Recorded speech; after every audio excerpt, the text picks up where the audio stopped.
So today I am going to go over with you guys my top 3 things I learned doing an outdoor craft fair. Okay, are you ready? Let's go.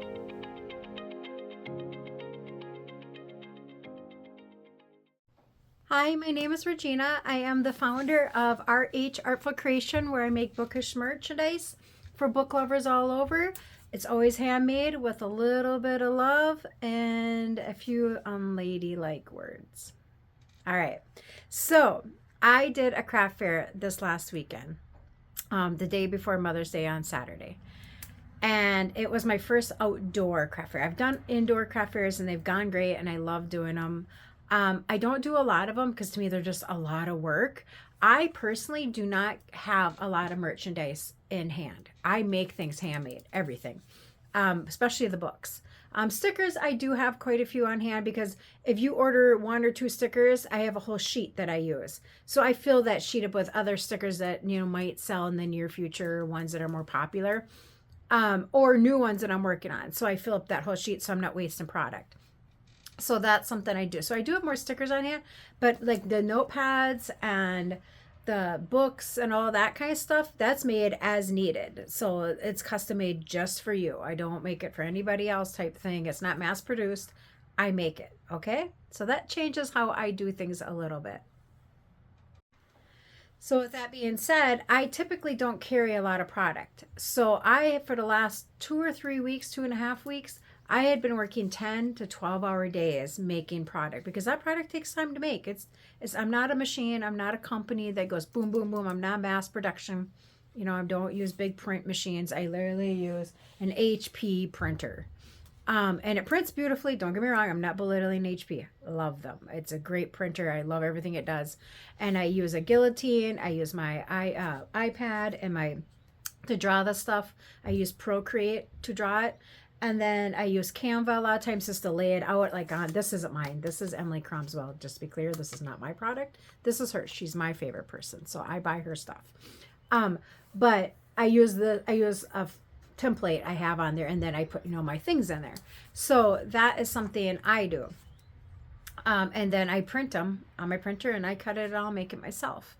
So I don't carry a lot of product, but I need a lot of product for craft fairs because the one I did in November, I pretty much was running out of product. Like we were having to take the stickers and put just one in the slots because I didn't have enough product. So I learned, okay, I need more product.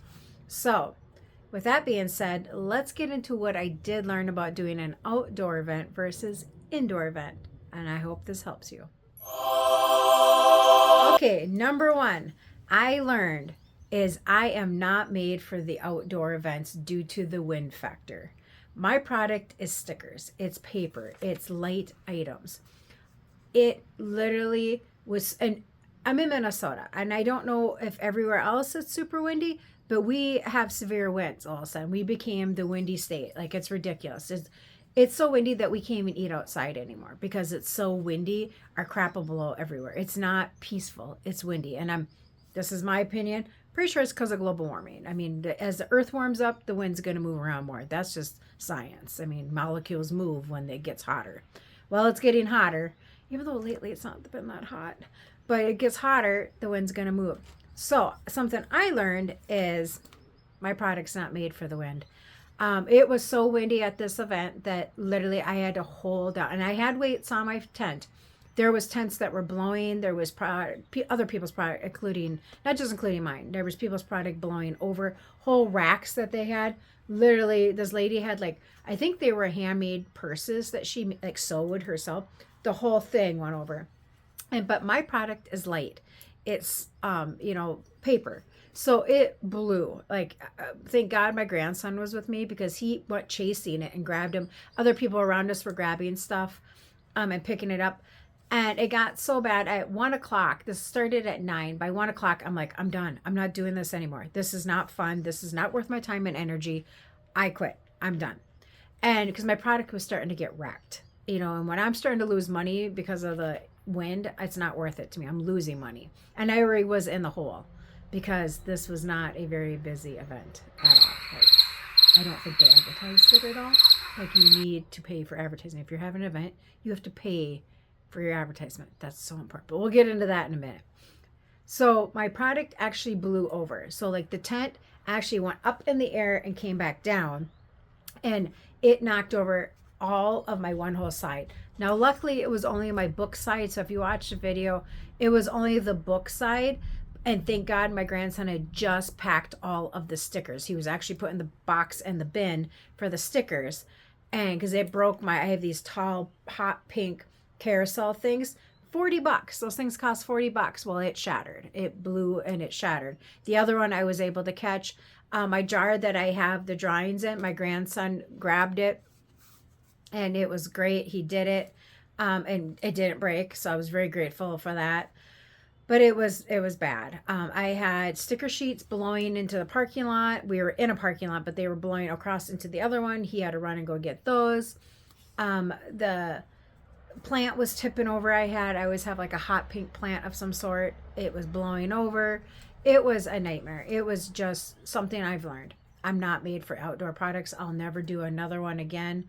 And I'm sad because I had a really cool tent. I had a really cool setup, and I put a lot of time, energy, and money into planning it out and organizing it and researching what I needed. And it didn't work at all. So after it, learn or have a plan of attack for how you're going to handle it, because now I have a ton of product, so much product that I literally don't have the room here. This is my whole studio. As you can see, this is it right here. I have this. I have a little bit over here for my painting stuff, but that's my whole studio. I don't have racks and space for stuff. I have a very small space. Or I should say, it's bigger than a lot of people's. Don't get me wrong. I know I have a beautiful space and it's bigger, but it's still not big enough to hold that much product. So I think I'm going to have a hell of a sale, probably the biggest sale I've ever had, just so I can get rid of the product, because it isn't making me any money sitting here. So I probably am going to need to do a hell of a sale. Like I usually only do like 20%. I might be doing some 50s just to get rid of some of this product. And the other thing I need to do is I need to take photos of because I need a lot of new product that's not on my website, and I need to get it on there before I can do the sale, which means taking photos, doing the product write-up, doing the SEO research, making sure my marketing is spot on, so when people search it on Google, that it comes up. Because I check that. I double check it. I triple check it. I practice. I look at what everybody else is wording those same type of items at and which ones have higher sales. That's marketing. You have to do research on that. I have started using ChatGPT to help me with some of that. I can put in stuff and have it do the different things and help me break it down a little bit easier. So I'm like, okay, these are good words to have in there. These do not use this word. And I know like certain things with hashtags and things like that, I already know. So from having other products similar, but it's just doing that. So yeah. And then marketing the sale, I need to like ramp it up. So I think what I'm going to do is have like this week, and the shitty thing is this week I have so much going on outside of work, so many things happening that it's really hard for me to figure out how I'm going to do this. So I think I'm going to do is start the marketing this week and have the sale be next weekend, not this weekend coming up after Mother's Day, the weekend after, which I think might be, maybe I'll do Memorial Day sale. Oh, that's what I'll do. See, I just thought of it. Memorial Day sale. I have a big Memorial Day sale. I don't think we're going anywhere yet. I don't think we are. We haven't planned it yet. If we are, I don't know about it. It's possible. A Memorial Day sale. So that's what I'm going to do. But you do need to have a plan for that. What are you going to do with all this product if it doesn't sell? At the other one, I was so out of product, I had to make product because I had nothing. I was down to bare bone stuff. I was like onesies and twosies of things, if zeros of a lot of things. So that's what I kind of learned this weekend. I also learned to have people around you that love you and support you. And we'll go into that as my very last thing. It's kind of a bonus thing. So I am a very A-type person business-wise. I like checks and balances. I like organization. I need like everything perfect. I'm trying to be more B-type, and my personality is more B-type, but my business side of the world is definitely more A-type. I make lists, I double check them, I spend hours doing this. I'll be at 9 o'clock in bed doing things. That's just my personality. So this event was hard for me. It was a failure, and I hate failing. It's something I really truly strive to not do. But as I've talked about in other videos, you do, and you got to learn from them, take a deep breath and move on. But this one really kind of got to me because I put so many hours in, so many 10-hour days, 12-hour days, and 14-hour days getting product done. And planning out, designing, drawing, laying out things. It was a lot of work. And I didn't even make, I had 4 sales. Just to give you an idea, I had 4 sales. 4. That's it. That is ridiculous. That is not even, I didn't even come close to making, it was a $50 deposit. I didn't even make close to a $50 deposit. So I lost so much money, it wasn't even funny. I definitely won't be doing it again, especially because it's outside, but just because of that marketing part. But it was like 1 o'clock, and I told my grandson, James, let's pack up. We're packing up. Let's start packing up. I gave him a box, told him what to do, and then I started. And he's 9, about to turn 10 here this summer, and he's great. Like, he's very, willing to help, and just a really great kid. And he was helping me pack up the stickers, and then everything tipped over and broke, and it was like, I wanted to cry. And people were coming up like, do you need help? Do you need help? And I was like, no, leave me alone. I want to cry. I just wanted to cry. Like, I was like, oh my God, that was $40 that just broke. I'm like, and so I was like, and James was like, it's okay, Oma, we'll get this figured out. We'll get it packed up. Okay, we're okay, because he could tell and I'm tough. And I was about ready to cry. I was so done with it. And we just got some of the shelves picked back because I had all these shelves that tipped over, all the books, everything went over. And I was picking them back up, and all of a sudden James looks up and he goes, Dave's here. My Dave. And I saw him, and I wanted to cry even harder. And he's like, hey, what's going on? Like, because shit's everywhere. Like, there's paper everywhere. Things are blowing in the wind. I have little cards, that I use for people to do like a drawing. They were gone, like hundreds of them. God, like they're in the next county now. And he was like, what's going on? And I'm like, I'm ready. I'm packing up. I'm going home, blah, blah, blah. And he's like, yeah, I was wondering how long you were going to last. I didn't ask him to come. And this isn't by our house. He had to drive a good distance to come see us. He's like, I just had a feeling. I thought I'd come check on you. And I love him. He's amazing. Like, he was so willing to help pack up. He helped us pack up. He has a big truck. He put everything in his truck as much as he could. And, when we got home, he helped me unpack it all, like backed right up to my space. We have a garage door here. He brought it all in with me. And then he could tell, like, I gave him a hug, and, he's like, it's all right. It happens. It's not a big deal.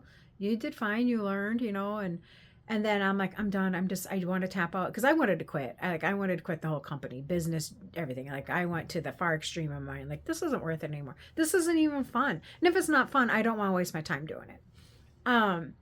And I had bought up. Oh, no. So then he's like, let's go up, because we had to trade in. He had bought me a big dolly to carry everything. It didn't work. It was too slippery, and all my stuff would like slide off of it. So I was like, it isn't worth it. And he's like, all right, what do you want for Mother's Day then? Because that's what he bought me for Mother's Day.